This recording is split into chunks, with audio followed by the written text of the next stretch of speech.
Bonjour à tous, nouvelle émission de Tête à Clash. 3 invités présents. Il y en a un 4e qui va arriver. 2 sujets. Sujet premier, c'est Trump est-il en difficulté en interne aux États-Unis? Et deuxième sujet, la dénatalité, est-ce vraiment un problème? Et sinon, qu'est-ce que ça peut apporter à la planète d'avoir un petit peu moins d'enfants? Je sens que les invités boudent d'avance de ce point de vue. Allez, on se retrouve dans quelques secondes. À tout de suite. Alors, les invités. Premier, c'est Alexandre Achard. Bonjour. Alexandre, vous êtes référent des Jeunes Patriotes pour les Hauts-de-Seine. Non, je suis à la fois référent des Hauts-de-Seine et référent des Jeunes Patriotes. Okay. Double casquette. Très bien. Bon, je me suis mélangé, mais enfin, je vous avais fait une compression césarienne. Exactement. De votre titre. Très bien. Tariq Dali, bonjour. Bonjour. Vous êtes secrétaire général adjoint du Centre national des indépendants et paysans. C'est un des plus vieux partis. C'est le plus vieux parti de la droite française, fondé en 1949. Pas mal, très bien. Et le troisième, c'est François Martin, qui est géopoliticien et essayiste. Et il a un nouveau livre qui va paraître d'ici un petit mois. On aura l'occasion de revenir. Le grand absent s'appelle Nicolas Conquer. Il va arriver dans les secondes qui viennent. Et dès qu'il sera là, il rentrera discrètement. Espérons. Alors, le premier sujet, c'est Minneapolis en révolte. Les midterms, c'est-à-dire les élections de mi-mandat qui ont lieu à l'automne 2026, elles sont en péril. La base MAGA est en colère. Ma question, c'est Donald Trump, avant, il était intouchable. C'était le type sur lequel tout glissait. Là, actuellement, ça se retourne. Il cumule les échecs intérieurs et sa base est divisée. Alors, entre violences policières à Minneapolis, sondage catastrophique, on va revenir là-dessus parce que les midterms s'annoncent pas très bonnes, et les guerres à l'étranger, est-ce que le président est en train de perdre le contrôle de son destin? Et je cède la parole à François. Psy me promet de ne pas faire un long tunnel. François. Alors d'abord...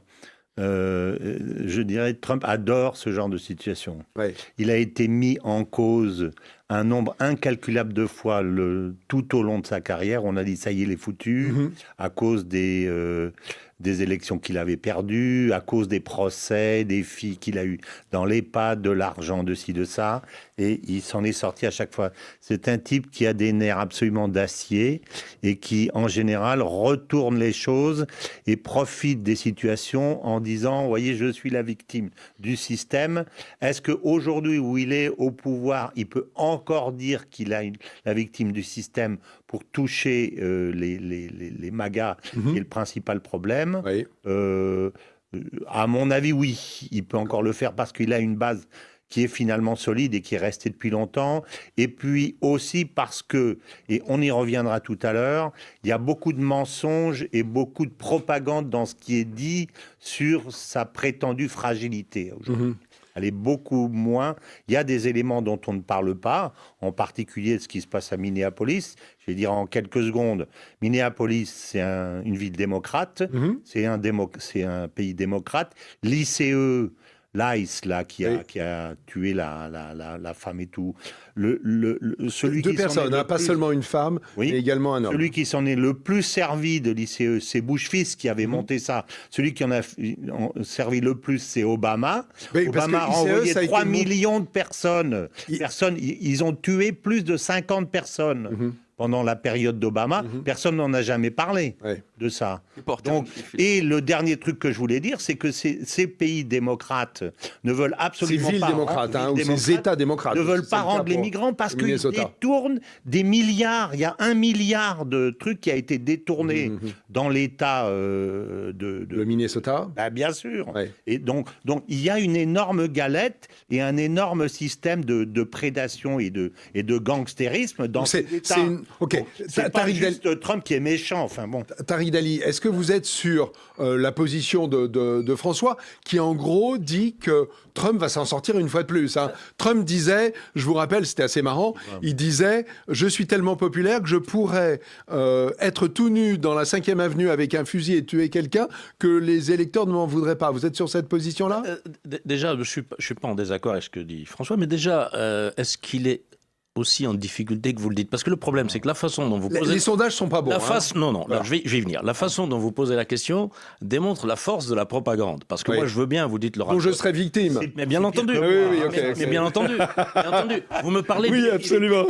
Vous me parlez du ras-le-bol de la base MAGA. Oui. Ça, c'est les médias français qui balancent ça. Lorsque vous êtes à 40% de popularité, je pense qu'il y a un certain Macron qui pourrait regarder Bien ça sûr. avec envie. Ça, C'est certain. Bon, en plus... Tous les présidents de la République française en fin de mandat. 40%, c'est pas mal. C'est très pas bien mal. par rapport à un président français. Mais par rapport Mais c'est pas même à forcément ses un bon prédécesseurs. pronostic pour des élections à venir. Ça, c'est autre chose. Mais bon, je ne sais pas ce que vont donner les midterms. On va voir. Il va se passer encore 9 mois. Je crois que c'est début novembre, comme d'habitude. Donc ça, c'est la première chose. Donc la manipulation médiatique, ça commence à bien faire aussi. C'est-à-dire que Trump ceci, Trump cela, Trump machin, etc. Bon, donc on va se calmer. Enfin, on n'invente pas, j'invente pas ce qui se passe avec la base J'ai pas dit MAGA. que vous aviez inventé, mais Il y a des grands sénateurs ou sénatrices qui ont dit que ça n'allait pas. Et c'est les soutiens de Trump. J'ai pas dit que vous inventiez. J'ai dit que vous avez... Marjorie Taylor Greene, Vous par exemple. avez dit que les sondages étaient catastrophiques. 40%, c'est pas catastrophique pour moi. Ça, c'est une question d'appréciation. Secondement, après, vous avez parlé de l'interventionnisme et tout ça. Moi, je veux bien. Interventionnisme, soyons sérieux. Il est intervenu 12 jours en Iran. Il s'est débarrassé... Venezuela, vous voulez dire, parce qu'en Iran... Il s'est Ah oui, en Iran, à cause des... 12 jours, dont personne ne il s'est voulait. débarrassé de Maduro parce qu'il y a eu une révolution de palais, plus personne n'en voulait. Oui. Moi, je veux bien. Et ce sont les mêmes qui, aujourd'hui, reprochent à Trump de ne pas empêcher les dizaines de milliers de morts qui circulent en Iran. C'est les mêmes qui viennent se plaindre de dire qu'il intervient. Il faudrait Vous savoir. avez raison, c'est un Moi, paradoxe. je veux bien tout ce qu'on veut. Donc voilà, laissez Trump tranquille. Arrêtons de parler d'une émeute qui, effectivement, c'est une émeute. Bon, l'ICE, comme l'a très bien dit François tout à l'heure, c'est Bush et Obama qui s'en sont servis. Ça arrive qu'il y ait des émeutes, ça arrive qu'il y ait des morts, j'en suis navré, mais bon, c'est pas la faute de Trump, je suis désolé. Il y a un problème de recrutement. Il y a un problème de recrutement de ces gens-là. C'est pas Trump la foutu. Oui, le recrutement prévoyait à l'origine 5 mois d'entraînement, ce qui n'est pas beaucoup pour une police, mais c'est déjà ça. C'est descendu, je crois, à 47 jours, 47 jours étant le symbole du 47e président des États-Unis. Et puis c'est descendu là maintenant à 42. C'est-à-dire qu'en gros, on met des cow-boys dans la rue quand même. C'est probablement insuffisant, mais je suis désolé, il a réduit l'immigration, il a fait partir des tas de gens qui n'avaient rien à faire chez eux.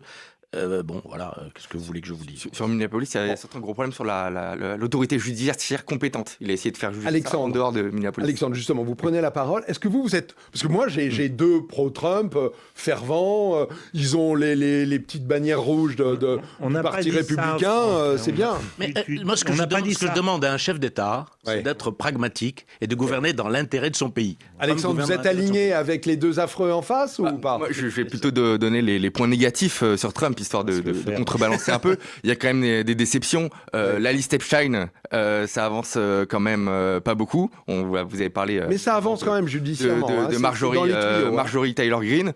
Au Venezuela, il a quand même kidnappé le chef d'un État souverain. Alors peut-être que plus personne n'en veut, qu'importe. C'était quand même une révolution de palais. C'était quand même le directeur du... Enfin, ça a quand même été aidé largement quand même le chef par les États-Unis. Voilà. C'est quand même le chef d'État du Venezuela. Oui. En Ukraine, il avait promis la paix en 48 heures. On se doutait évidemment que c'était un slogan et ça avance quand même. Ça avance pas beaucoup. Ça avance, mais on n'y est pas encore. Donc il y a quand même des points de déception pour Donald Trump. Après, si on est nuancé, il y a aussi des bonnes choses. Il a mis fin à l'USAID, ce qui est très bon pour nous, puisque l'important c'est quand même avant tout la France, ce qui se passe à l'intérieur des États-Unis. Vous avez raison, il n'empêche que ce qui se passe à l'intérieur des États-Unis peut être à la fois un exemple pour certains qui voudraient prendre modèle sur Trump pour leur propre gestion des affaires en France, mais ça a quand même, malgré tout, des répercussions internationales, ce qui se passe à l'intérieur des États-Unis. L'USAID, il a mis un grand coup au financement de la gauche woke à l'échelle mondiale, donc ça, c'est très bien. Sauf que les budgets se sont redéployés d'une autre manière. Hein. Il y a, semble-t-il, sur l'USAID, un effet de trompe-l'œil, hein, mais on pourra peut-être y revenir. Pour en revenir sur l'ICE, il y a 2 points. Premièrement, c'est que c'est quand même une bavure assez grave, ce qui s'est passé à Minneapolis. Pour Alex Pretty, du coup, le second mort après René Good, il était à 5 contre 1. à terre et il a été tué. Donc évidemment qu'il y en a qui en veulent, notamment les réseaux Soros, entre autres, mais beaucoup à Donald Trump. Mais là, il donne vraiment le bâton pour se rebattre. Parce que c'était une bavure assez grave. Même René Good, elle était désarmée, elle était en voiture. Je pense que ça reste une arme. Demandez à ceux qui étaient sur la promenade des Anglais le 14 juillet, un camion lancé à pleine vitesse. Là, était pas du tout. C'était une terroriste en fait. La question de René Good, est-ce que c'est une menace? Est-ce que c'est une menace? C'est pas une question d'être terroriste. C'est un véhicule qui est lancé. Quand même, c'est vous qui faites la comparaison. À 5 km/h. Avec Nice, c'est vous qui faites la comparaison. C'est pas mes mots. C'est pas mes mots. Mais de fait, je suis juste en train de vous dire que c'est une arme à destination. Et Alex Pretty, il était quand même à 5 contre 1 à terre. Il refusait d'être interpellé, il était armé. Moi, je suis un fervent défenseur des armes, aux armes à feu aux États-Unis, donc défenseur du second amendement. Vous pouvez aller à une manifestation, vous pouvez être armé, vous pouvez pas avoir de confrontation violente avec des forces de l'ordre. Et si vous avez une arme, vous ne sort pas son âme personne. De fait, là, il avait été désarmé, mais là, on est en train d'analyser sous tous les angles, 24 heures après, bien confortablement installé devant notre écran. C'est une décision qui se prend sur une quart de seconde. Et on a voulu dire qu'ils avaient des formations à la légère. C'est un mensonge. Il y a plusieurs agents, parce que donc un des agents visés qui aurait appliqué des coups, ils sont 2. Il a 8 ans d'expérience. C'est trop peu. C'est-à-dire que ce sont des gens qui alors, ils sont chevronnés, mais derrière, ils évoluent dans un contexte d'expérience de quoi? D'agents d'ICE. Ah oui. Donc il y en a un d'autre, l'autre peut-être qui était plus récent, je ne sais pas, l'enquête le dira. Mais ce qu'il y a à dire, c'est le problème c'est qu'il n'y a pas d'enquête.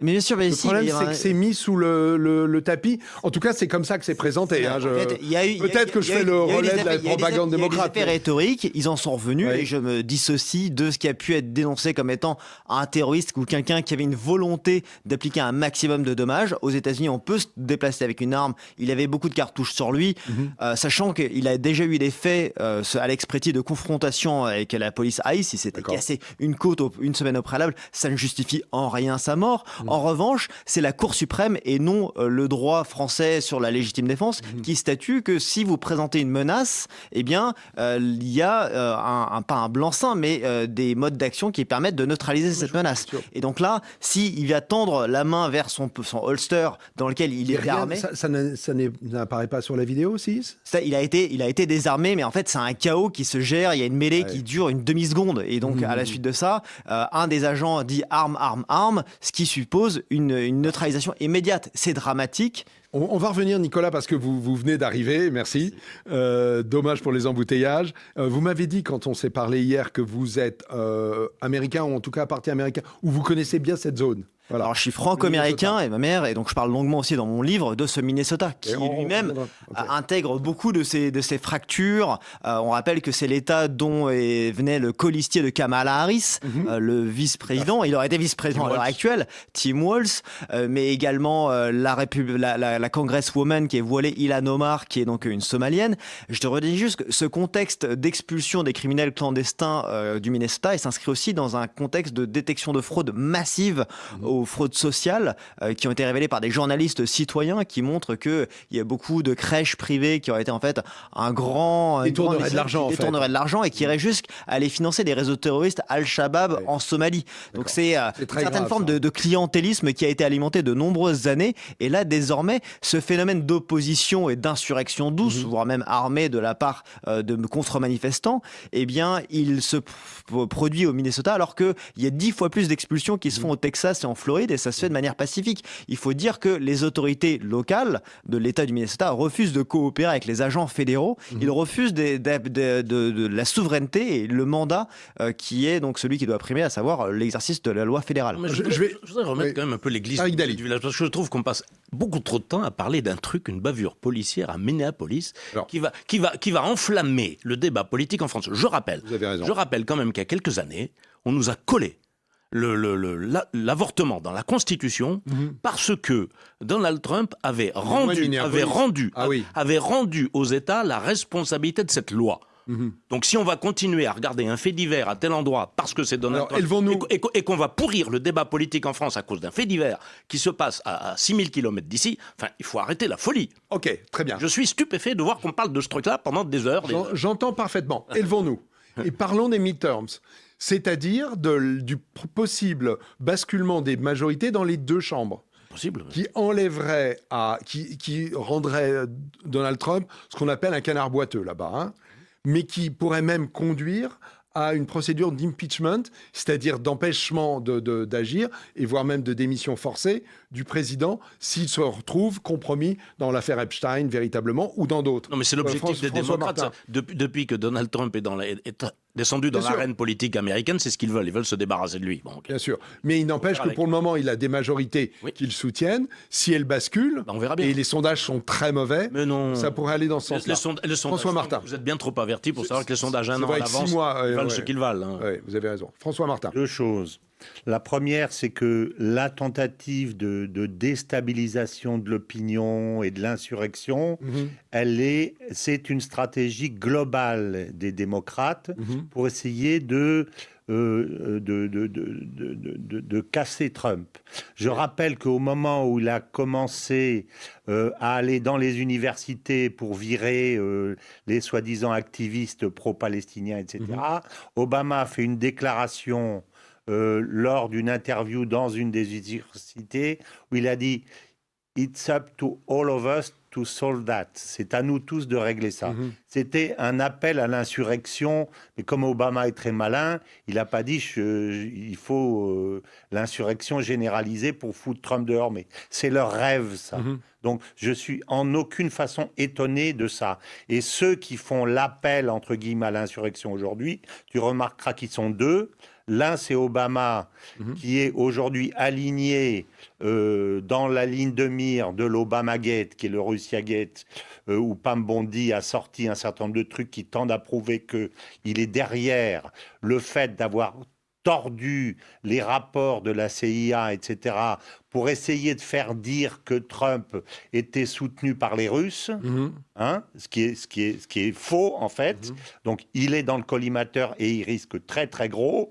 Et l'autre qui risque très gros, c'est Clinton, parce que Clinton a pris 26 fois le Lolita Express sous prétexte de discuter de questions humanitaires entre 2 nanas avec Epstein sur son île. Donc les deux, tu remarqueras que les deux. Oui, mais il y en a un qui est au pouvoir et l'autre. Il a eu chaud aux fesses avec Monica Lewinsky, mais maintenant c'est fini. Hein. Non, c'est pas fini du tout. Monsieur, il a pris le 26 fois le Lolita. Oui. Donc ce que cherche à faire Trump, c'est à prendre les têtes d'affiche de ses ennemis démocrates et de les flinguer politiquement tous les deux. Et ce sont les deux qui appellent à l'insurrection aujourd'hui. Moi, je suis pas étonné. Ce que je veux dire, c'est que c'est une manœuvre derrière. Alors, j'ai pas répondu à ta deuxième question. Quelle était-elle qui était il y a longtemps, j'ai oublié. Je vais céder la parole, ça va revenir.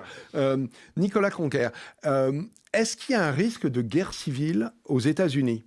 Là, je vais un peu dans l'extrême, mais j'ai été très frappé par ce film que j'imagine beaucoup d'entre vous et vous l'avez vu, Civil War, ce film qui raconte concrètement les Américains les uns contre les autres avec un président qui fait de la résistance à la Maison-Blanche. Alors, d'aucuns disent que cette guerre civile, elle est déjà présente, qu'il y a au moins des signaux faibles qui sont des marqueurs de ce qui conduit à un affrontement. C'est important de rappeler que c'est un épisode tragique de l'histoire des États-Unis qui l'ont déjà connu. Cette guerre civile lors de la guerre de sécession, ça a coûté 700 000 morts. C'est vrai.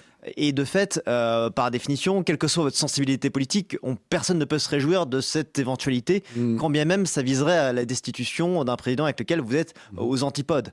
Clairement, c'est sale, c'est pas souhaitable, et voilà, on préfère une alternance démocratique. Votre famille là-bas, elle craint ça, ou finalement elle dit que oui, c'est un scénario possible, il faut s'y préparer? Il y a des menaces. Regardez, là on parle de Minneapolis dans le cadre de ce fait divers. On rappelle qu'en 2020, il y avait la mort de George Floyd qui a causé des émeutes de Black Lives Matter qui ont représenté des dommages matériels de 2 milliards de dollars sur tous les États-Unis, qui sont propagés par taches d'huile, qui ont été un prétexte pour mettre à feu et à sang des centres-villes de nombreuses métropoles américaines.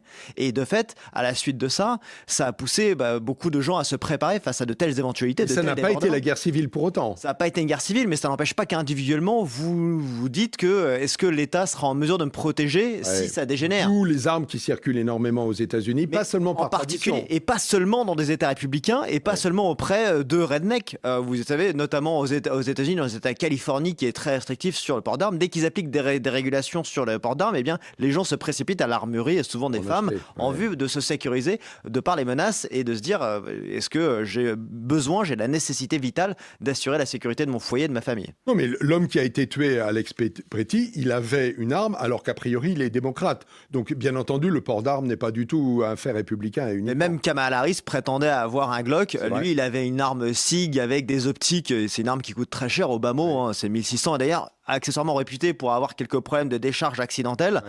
Voilà, est-ce qu'il était entraîné? Ça, c'est une chose, encore une fois.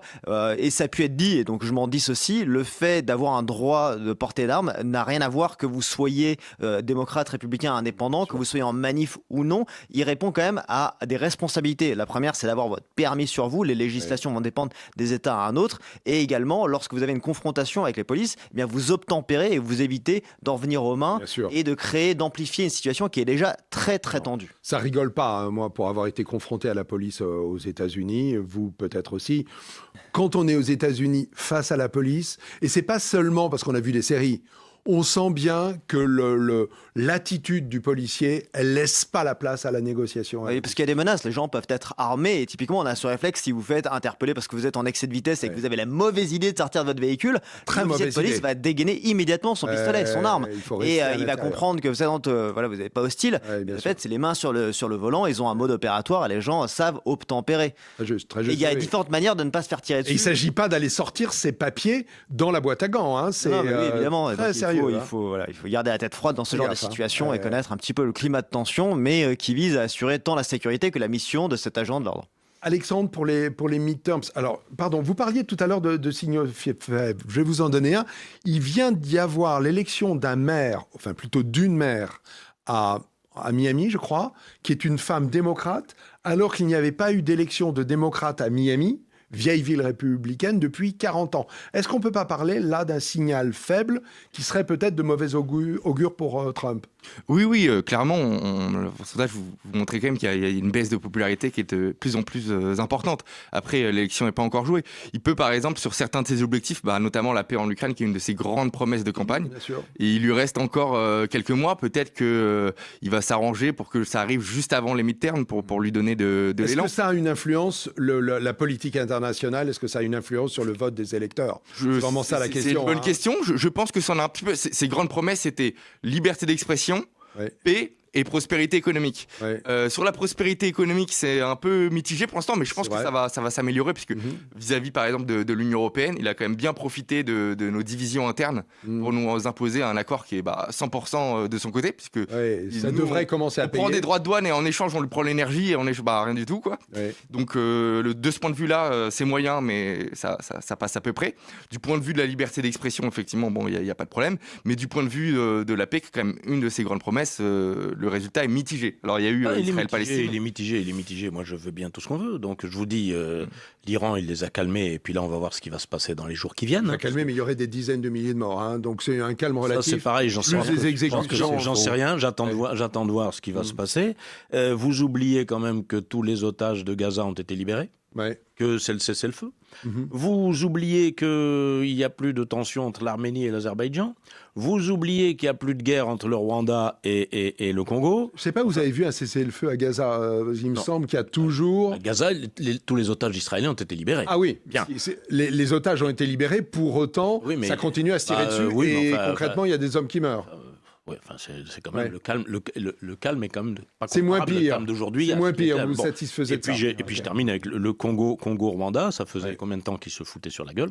C'est terminé. Donc non, c'est pas terminé du tout. Maintenant, j'attends de voir pour l'Ukraine. Comment vous lui donnez le prix Nobel de la paix. On attend de conclure le deal dès qu'il y aura la paix en Ukraine. Non, j'ai quand même pas compris cette histoire de vouloir à tout prix le prix Nobel de la paix, c'est du bidon. Il y a tellement de clowns qui l'ont eu. Je vois pas pourquoi ils courent après ça. C'est le prix Nobel bidon. Vanité ou reconnaissance ultime. Hein. Mais en revanche, pour l'Ukraine, à l'égal d'Obama. Pour l'Ukraine, j'observe quand même que la paix aurait pu advenir s'il n'y avait pas l'Union européenne et singulièrement Macron qui mettait des bâtons dans les roues, même depuis un certain temps. Allez, on va finir par François, un petit mot, si vous pouvez.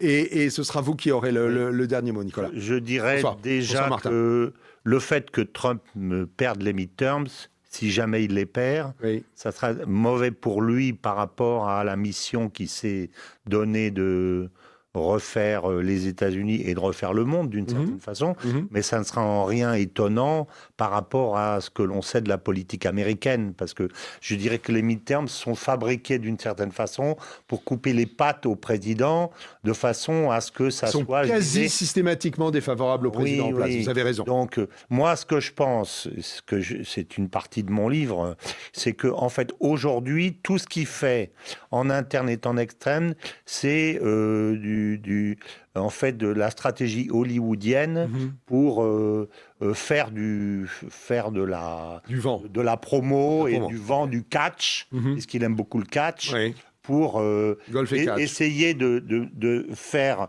de récupérer en même deux populations qui sont des populations qui votent d'une façon inverse. D'une part, c'est la base MAGA qui est pacifiste, qui lui dit « viens t'occuper de nous ». Et d'autre part, les va-t-en-guerre, que j'appelle les nostalgiques, soit par intérêt, soit par fierté, qui lui disent « fais la guerre pour restaurer la toute-puissance américaine ». Alors, pour essayer de réconcilier tout ça, il va chercher Maduro, puis après on voit qu'il y a une vidéo qui circule où il endosse le costume de James Bond. Le truc de l'Iran, à mon avis, ça va se terminer pareil, parce que s'il tape vraiment dans l'Iran, s'il tape en Iran, à ce moment-là, les MAGA vont lui dire c'est fini. S'il tape pas sur l'Iran, les nostalgiques vont lui dire et alors qu'est-ce que tu fais? Donc il va taper sur des entrepôts vides, à mon avis, c'est ça qui va se passer.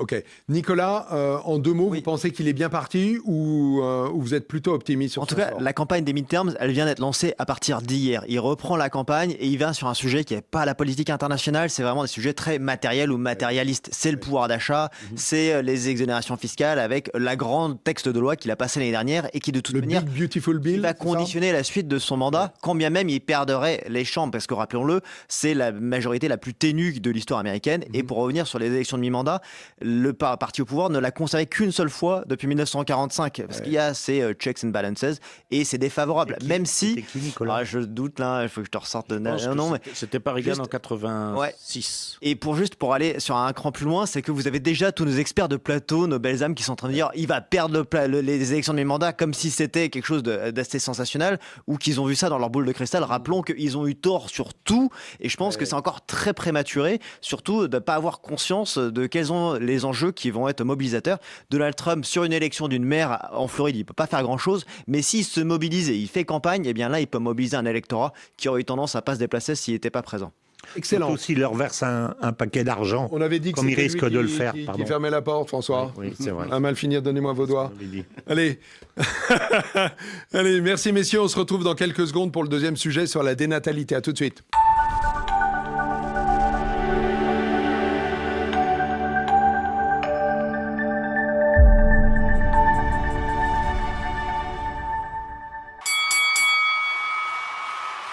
La dénatalité, elle s'effondre en France, en Europe et dans une grande partie du monde. Moins de bébés, plus de retraités. Est-ce que c'est un problème ? Certains vont dire que oui, d'autres disent que finalement, c'est une manière de soulager la planète. Alors le premier qui va s'y coller, c'est Tariq Dali. Tariq. Écoutez, qu'il y ait moins de bébés et plus de retraités en France, c'est effectivement très difficile à gérer, d'autant que le système social que nous avons est basé sur la démographie. Donc il va falloir traiter ce sujet. C'est une catastrophe en France, c'est une catastrophe en Europe qui se dépeuple, mais en Nigeria, c'est très bien. C'est-à-dire qu'il ne faut pas oublier que la dénatalité, elle est mondiale.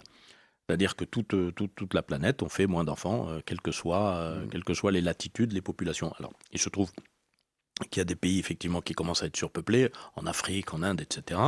Mais la dénatalité, on ne peut pas raisonner de façon globale. En revanche, ce dont je suis convaincu, c'est que le système se régule, c'est-à-dire que c'est comme les fous du climat qui veulent changer le climat, ils ne changeront rien du tout, mais le climat se régulera. Et bien là, la population finira par se réguler. Ça veut dire quoi, quand la population se régule ? C'est-à-dire que la natalité baisse partout dans le monde, et pas uniquement dans les pays occidentaux.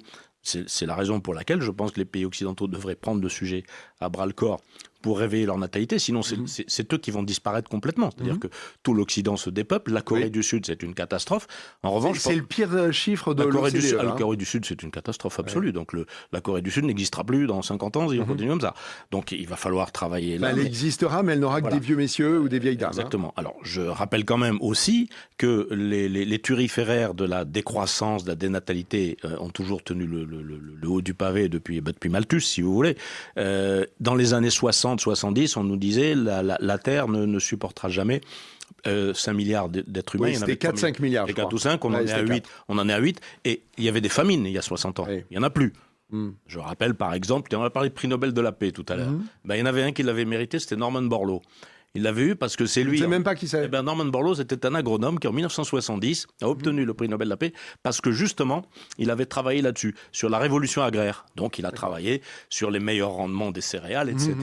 Voilà. Donc, si vous voulez, il va falloir traiter ce sujet. Alors, peut-être qu'un 8 milliards, c'est peut-être un maximum. Effectivement, je pense, il y a certaines projections qui disent que la Terre la population globale de la Terre n'augmentera plus beaucoup maintenant. D'accord. Alexandre Achard. Moi, je pense évidemment qu'en France, c'est une très mauvaise chose qu'il y ait une baisse de natalité. Tout le système social est effectivement... On est à 1,6 en moyenne. Tout le système social est basé sur ça. Les retraites, c'est les actifs qui cotisent pour les autres. Même le système de santé, même s'il y a une part de CSG, c'est quand même beaucoup les actifs qui payent pour les autres.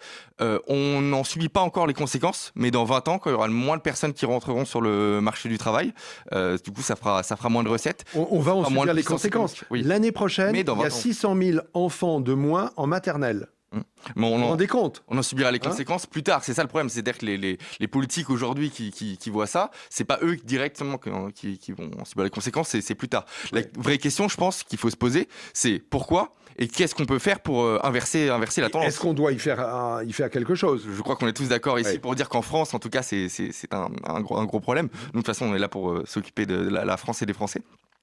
Donc pourquoi vous avez des pistes ? Il y a plein de pistes qui sont évoquées. Il y a Maxence Carsana, Olivier Rey, Lise Lecor qui écrivent là-dessus. Je pense déjà le premier point, c'est que la réussite, l'épanouissement qu'impliquent les enfants est en concurrence avec d'autres épanouissements, la carrière professionnelle, etc. Il y a un changement des représentations. Maintenant, c'est plus perçu comme une évidence. Avant, on ne se posait même pas la question, donc il risquait pas de ne pas y avoir d'enfants. Mais je pense qu'il y a aussi des problèmes sur lesquels on peut plus agir, qui sont des problèmes matériel, concret. Acheter une maison, aujourd'hui, pour certains, c'est tout simplement impossible. Oui, il n'y a pas la place. Gagner une chambre de plus quand on a un enfant, tout simplement. Tout simplement.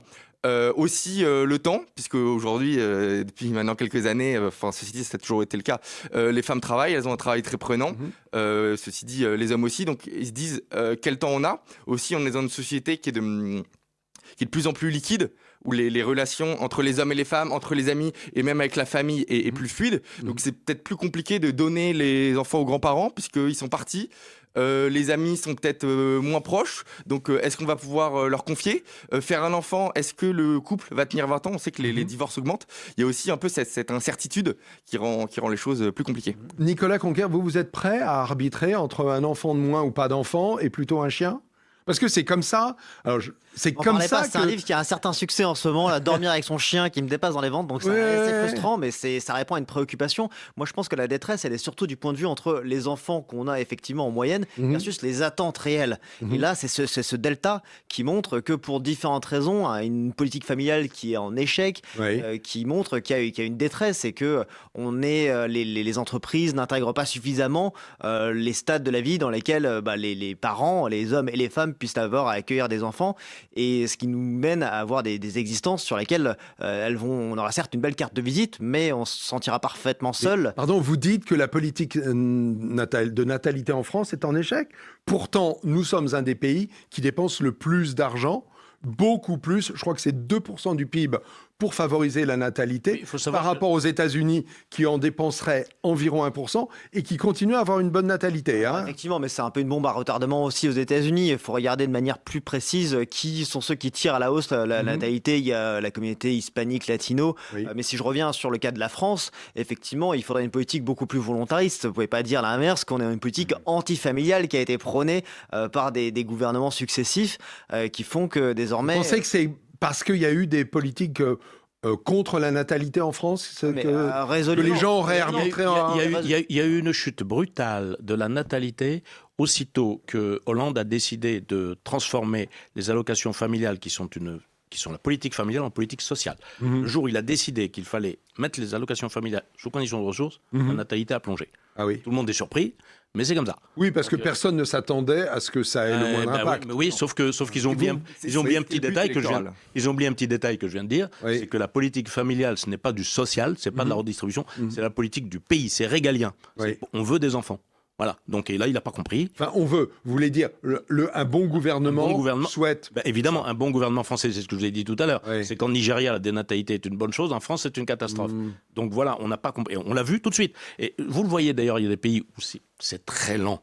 Viktor Orban en Hongrie, il a pris une politique très, très volontariste. Il y a des aides aux enfants qui sont énormes. Ça marche pas. Et ça marche pas. Ben si, c'est pas le taux de fécondité est passé de 1,2,3, c'est-à-dire très bas, comme dans les pays du sud de l'Europe, Oui. et il doit être à 1,6 ou 5 ou 6. Mais comme nous, quoi. C'est lent, mais voilà. François Martin. Ouais. Je voudrais nuancer un peu tout ça et aller dans le sens de ce que disait Nicolas tout à l'heure. J'ai assisté il y a quelques jours à une conférence de Gérard-François Dumont qui expliquait qu'en France, on a effectivement une natalité qui est de l'ordre de 1,6, mais on a par contre une espérance De vie. de natalité Oui. qui est de l'ordre de entre 2,5 et 3. Alors là, il y a une C'est-à-dire- nuance que je comprends pas. Entre ce que veulent les femmes et ce qu'elles ont. D'accord. Qui est énorme. Et cette différence-là, c'est précisément la politique familiale. C'est-à-dire qui consiste à essayer de rapprocher ce que les femmes font aujourd'hui parce qu'elles considèrent, et les hommes, parce qu'ils considèrent qu'ils sont dans des conditions de vie, la peur de l'avenir, le travail, le divorce, etc., par rapport à ce qu'ils voudraient dans l'idéal. Et ça, c'est très clairement la responsabilité du gouvernement qui ne fait pas aujourd'hui une politique familiale correspondante. D'ailleurs, je veux dire, on ne peut pas vouloir l'avortement, vouloir constitutionnaliser l'avortement et en même temps dire aux gens ayez des enfants, ayez des enfants, ayez des enfants. Il y a une contradiction manifeste entre les deux, c'est évident. François, est-ce que, parce que ce qu'a dit Alexandre avec le travail des femmes, est-ce que vous êtes en train de dire qu'une des solutions, ce serait de faire en sorte que les femmes travaillent moins, soient plus à la maison et aient plus de temps pour s'occuper des enfants? Pas faire en sorte que les femmes travaillent moins. Les femmes ont toujours travaillé. Moi, j'ai fait 40 ans de commerce international dans tous les pays, en particulier en Afrique. Les femmes ont toujours travaillé en même temps. Je veux des propositions, elles élevaient les François. enfants. Voilà. Okay. Mais simplement, est-ce qu'aujourd'hui, on organise les choses pour que les femmes qui veulent pouvoir travailler, par exemple, avec des professions libérales, la mère de mon village, c'est une femme. Bon, Oui. si elle veut élever ses enfants, elle peut parfaitement élever ses enfants et faire un travail de mère, mais elle n'a pas de distance entre sa vie familiale et sa vie professionnelle. Ça, par exemple, c'est un énorme frein. Est-ce qu'on a réfléchi aux choses sous cette forme ? Voilà, c'est une des choses. Mais au départ, ce que je veux dire, c'est qu'il faut une volonté. Aujourd'hui, dans nos pays, il n'y a pas de volonté. Ce que je veux dire aussi, c'est que, par exemple, en Afrique, la régulation se fait naturellement. J'avais organisé il y a quelques années un colloque où j'avais eu une intervention de l'ancien ministre du Bénin, Lionel Zinsou, que je connais très bien. Et Lionel Zinsou expliquait qu'au nord du Bénin, qui est dans une région sahélienne, les femmes ont entre 5 et 10 enfants par femme, naturellement. Mais à Cotonou, qui est en bourgeoisie, elles ont 2 enfants par femme. Donc, ils savent très bien faire la régulation. Le problème, c'est que dans la société traditionnelle d'autrefois, l'intérêt des familles était, comme c'est une société... Mais Cotonou, c'est loin de Paris, excusez-moi. Non, mais ce que je veux même dire... l'Europe, si on parle de... Ce que je veux dire, c'est que autrefois, dans les systèmes traditionnels, donc paysans, le fait d'avoir plus d'enfants était... L'intérêt et la volonté étaient connexes. On avait intérêt à avoir plus d'enfants. Aujourd'hui, la société... Jean-Didier Le Caillon, dans son célèbre livre... qui s'appelle La famille source de prospérité, explique qu'un enfant, pour un couple, vous coûte 12,5% de vos revenus. Bon, moi j'en ai 6, d'accord ? Bon, voilà ce que ça m'a coûté, moi, dans ma vie. En France? Oui, non, 5 en France et 1 au Brésil. Donc, moi Je croyais plaisanter, mais pas du tout, l'homme me précise. J'ai choisi ça, cette vie-là. parce que j'aime les enfants. Et puis, mais c'est clair qu'aujourd'hui, si je suis mon intérêt, j'ai 0 enfant. Et puis, je vais capitaliser. Et puis, je veux une retraite par capitalisation. Comme ça, si toute la France se casse la gueule, je m'en fous parce que j'aurai ma capitalisation personnelle. C'est ma question provocatrice auprès de Nicolas, c'est avoir un enfant ou un chien. Vous êtes en train de dire avoir un enfant ou avoir une retraite prospère. Moi, j'ai fait absolument pas ce qu'il fallait que je fasse si je voulais sécuriser mes revenus. Je trouve ça assez triste d'avoir cette vision assez utilitariste ou comptable du fait d'avoir un enfant. Ça évoque aussi la vision qu'a Musk, qui lui aussi, Elon Musk, qui parle de ce risque d'effondrement démographique, et c'est plutôt ça qu'on risque, une crise de surpopulation. Et lui, pour le coup, a recours à de nombreuses GPA. Il a entre 12 et 13 enfants, ce qui est considérable. Moi, je refuse de voir uniquement ça, genre juste sur des entités et des unités qu'on serait additionner. C'est vraiment un socle, une politique familiale et des familles et des couples qu'on doit renforcer, pas juste des unités de production que seraient les enfants. Et donc c'est vraiment ça, à mon avis, qui est à remettre un peu au cœur du dispositif. Comment est-ce qu'on s'assure de lutter contre toutes ces attaques contre la famille, ce noyau fort qui est vraiment le socle de toute la société, qui a subi beaucoup d'atteintes et, comme on le voit par rapport à la recrudescence des nombres de divorces, ne favorise pas les nombres de naissances. Et encore une fois, dans quelle société est-ce qu'on veut vivre? De se faire balloter d'un parent à un autre, c'est à chaque fois les drames, mais c'est aucunement souhaitable. On a besoin de familles unies, et effectivement, vous l'avez dit, c'est clairement un diagramme de Ponzi. Si effectivement on n'a pas d'enfant, on attend à ce que ça soit peut-être des immigrés ou que sais-je qui viennent financer nos retraites. Alors, c'est pas lucide. Alors, c'est une erreur stratégique. Beaucoup parlent d'immigration pour remplacer les enfants pas nés, mais il y a un autre pays qui a choisi autre chose, c'est le Japon.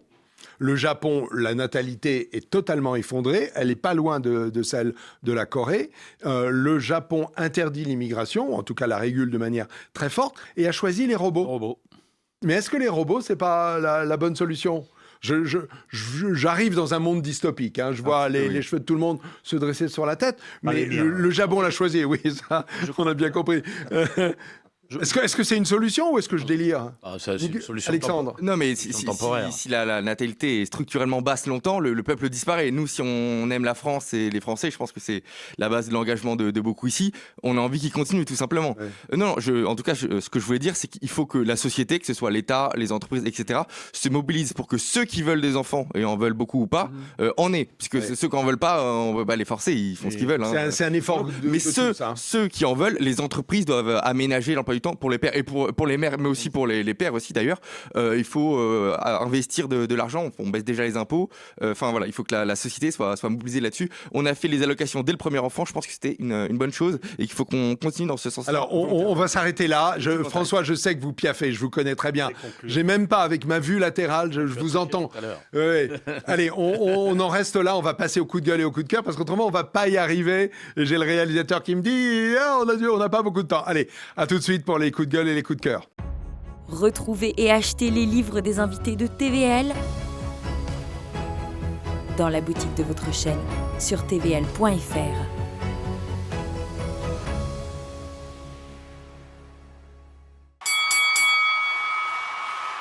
Coup de gueule et les coups de cœur. Le premier qui s'y colle, c'est Alexandre Achard. Alexandre, coup de cœur. Non, coup de gueule, pardon, coup de gueule. Coup de gueule, dans l'actualité, le projet de loi qui vise à ce qu'on s'authentifie avec, ça va être la conséquence de s'authentifier avec sa carte d'identité pour accéder aux réseaux sociaux, puisqu'on interdit les réseaux sociaux à moins de 15 ans. Je comprends l'idée, je trouve que c'est intéressant, mais concrètement, ça implique qu'on va devoir s'authentifier.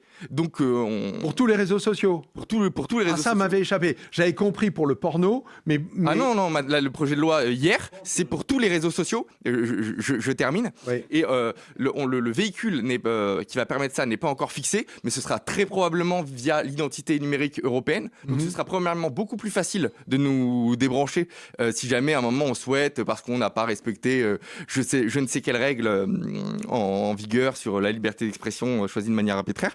Et aussi, ça va lier à notre identité numérique nos opinions politiques. Et ça, c'est des données extrêmement stratégiques. Pour une puissance étrangère qui voudrait nous déstabiliser, très sensible si ça fuite dans la nature pour des opposants politiques, pour des gens qui nous voudraient du mal. Donc c'est très dangereux et je pense plutôt que l'État devrait faire de la prévention et inciter plutôt au danger des réseaux sociaux en termes d'anonymat, de données sensibles qu'on donne, et plutôt encourager les gens à faire plus d'efforts d'anonymat plutôt qu'au contraire essayer de les ficher et de les tracer. Je pense que ça met en place tous les outils nécessaires si un jour on veut une société du crédit social. C'est une première brique qu'on pose. Et la tendance chinoise. Exactement, c'est une première brique qu'on pose là-dedans vers ce point-là. Alexandre, merci. Nicolas Conquer, c'est votre coup de gueule. Très original, mais je vais sans doute approfondir ce qui a pu être dit, qui est effectivement sous. Vous avez le même sujet. Évidemment, parce ça que vous a alerté. Critique.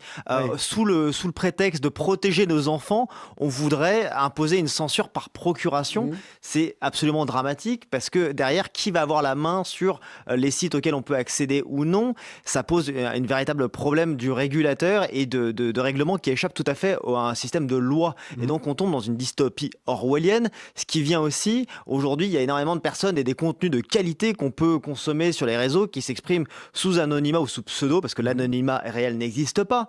Mais encore une fois, l'idée de dire que désormais il va falloir mettre une pièce d'identité pour protéger nos enfants, c'est absolument inique et ça ne fonctionne pas. On l'a vu et c'est triste, mais même pour les sites pornographiques, il y a systématiquement des solutions de contournement, mais que ça vise encore une fois à avoir une mainmise sur nos opinions et à cadenasser le débat.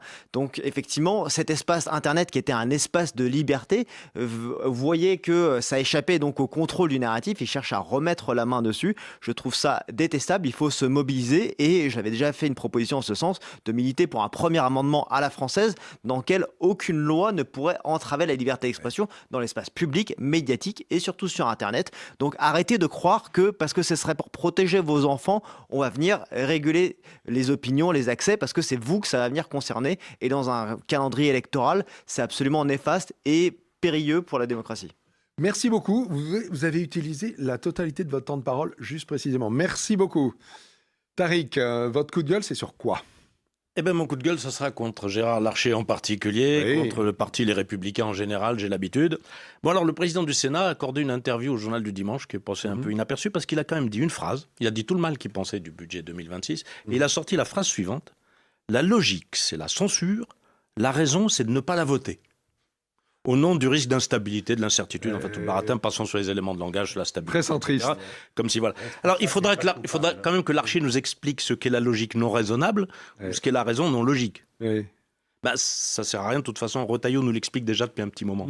Parce que Retailleau, lui, a collaboré avec Macron pendant un an. Et quand il a claqué la porte, il a foutu dehors les ministres LR de son parti parce qu'ils sont restés au gouvernement. Mais il a dit aussi qu'il les accueillerait à nouveau lorsqu'ils auront quitté le gouvernement. Bon, vous suivez pas ? C'est normal, c'est la logique non raisonnable. Mais le même Retailleau a donné l'investiture à Mme Dati, l'investiture LR à Mme Dati, pour la mairie de Paris. Alors que Mme Dati est ministre de Macron depuis 2 ans. C'est-à-dire avant que LR ne rejoigne le gouvernement en même temps que lui. Et qui donc avait été exclu avant tous les autres ministres. Donc on exclut les ministres de Macron qui sont restés au gouvernement, après qu'il fut parti, mais on investit le ministre qui avait été exclu avant parce que le parti n'avait pas rejoint Macron. Vous me suivez toujours pas ? C'est normal. Cette fois-ci, ce n'est plus la logique non raisonnable, mais c'est la raison non logique. Enfin bref, nous sommes toujours en janvier. Larcher et Retailleau ont décidé de nous offrir une galette de roi des nigauds. Excellent, et vous aussi, vous tenez le timing, j'aime beaucoup. Merci beaucoup. François, votre coup de gueule. Mon coup de gueule, c'est contre le mensonge et les menteurs. Surtout les menteurs. Vaste tâche, aurait dit le général. C'est pour ça que c'est un coup de gueule. Je trouve qu'aujourd'hui, on dépasse tout ce qui est imaginable et possible en ce qui concerne le mensonge. C'est-à-dire tout ce qui concerne la propagande. On vient de démontrer que tout ce qui est dit aujourd'hui sur la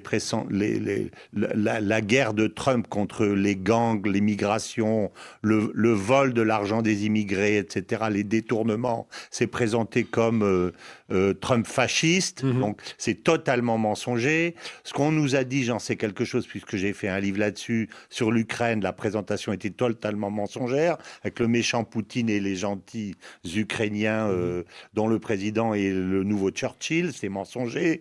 Ce qu'on a dit sur l'Ukraine, ce qu'on a dit sur Gaza et sur la Palestine est totalement mensonger. Ce qu'on a dit sur l'Iran est totalement mensonger. C'est pas du tout cette histoire. Donc, on ne cesse de nous servir des trucs qui sont absolument faux et ça m'insupporte. Ce qui se dit aussi sur le Congo, c'est totalement faux, puisque le M23 a recommencé à bombarder. La réalité, c'est que depuis 25 ans, le Rwanda, qui ne produit pas de terres rares, pique les terres rares du Congo et le vend à la terre entière. Donc voilà, on est là-dedans partout. Donc j'incite d'une part les gens à essayer de regarder un peu le dessous des cartes pour savoir la vérité, et d'autre part, ce mensonge m'insupporte. Voilà.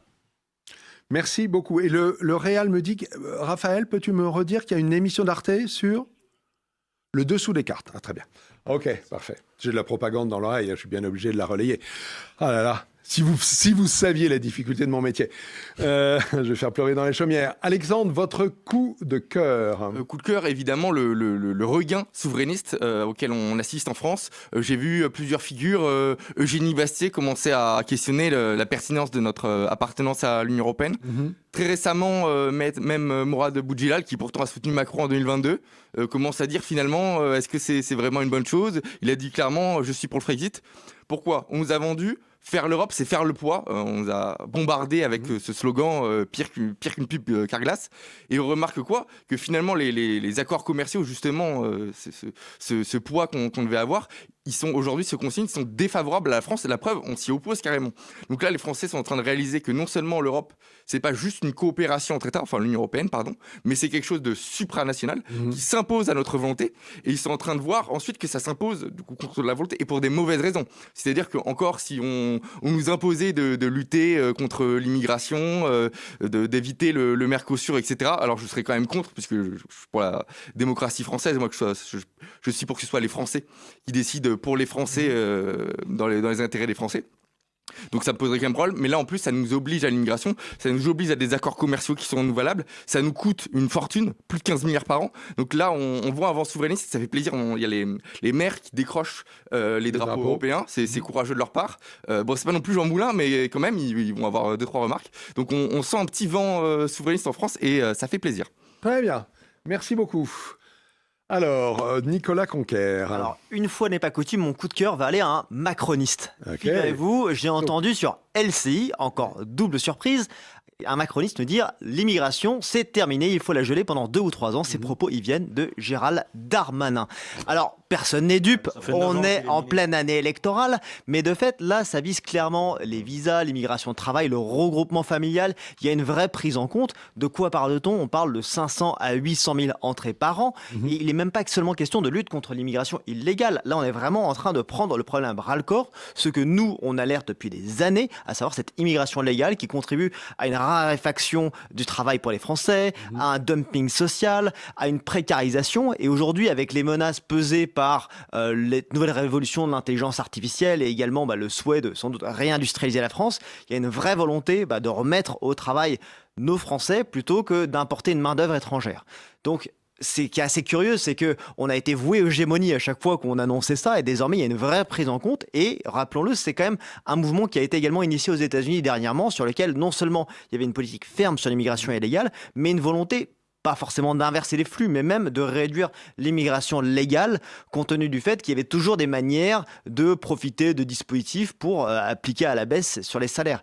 Donc encore une fois, saut de lucidité ou opportunisme politique, on est rentré dans la course pour la présidentielle et il cherche à se positionner et sans doute aller capter un peu les voix de l'électorat patriote, mais en tout cas je pense que ça montre qu'on est dans le vrai et qu'encore une fois il affiche sans doute du bon sens et que sans doute ça annonce sans doute une forte coalition de souverainistes ou de patriotes, quels qu'ils soient, mais unifiés pour les élections de 2027. Ok, oui, vous deux vous parlez de signaux faibles d'une certaine manière. Oui, c'est toujours intéressant. C'est faible même pour le un peu plus que oui. Ok. Alors, Tariq, votre coup de cœur. Coup de cœur, mais en ont parlé tout à l'heure, tous les deux. Je vais donner mon coup de cœur à Sarah. Plus soyez. À Sarah Knafo, parce que c'est l'exact contraire de l'archer des Républicains. D'abord parce qu'elle ne se laisse pas intimider ni par la gauche, ni par les médias.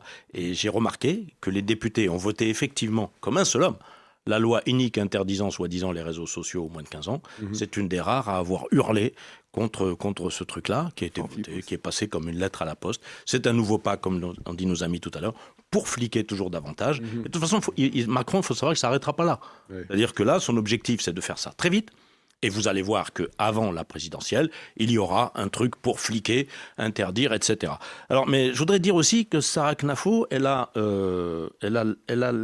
l'avantage de ne pas se laisser intimider et qu'elle propose de mettre fin à ce que j'appelle l'effet cliqué de la gauche.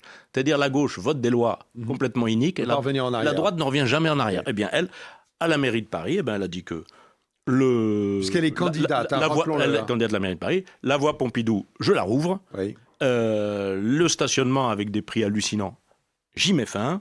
Et le racket du stationnement, l'encadrement des loyers, c'est terminé. La prolifération des logements sociaux, c'est terminé. Alors tout ça, c'est très bien. Ce ne sont pas forcément d'ailleurs ces mesures qui évidemment sont salutaires, mais le fait de le dire. Quand la gauche a fait des dégâts, il faut revenir dessus. Depuis 1986, on ne l'a jamais fait. Donc merci à Sarah Knafo.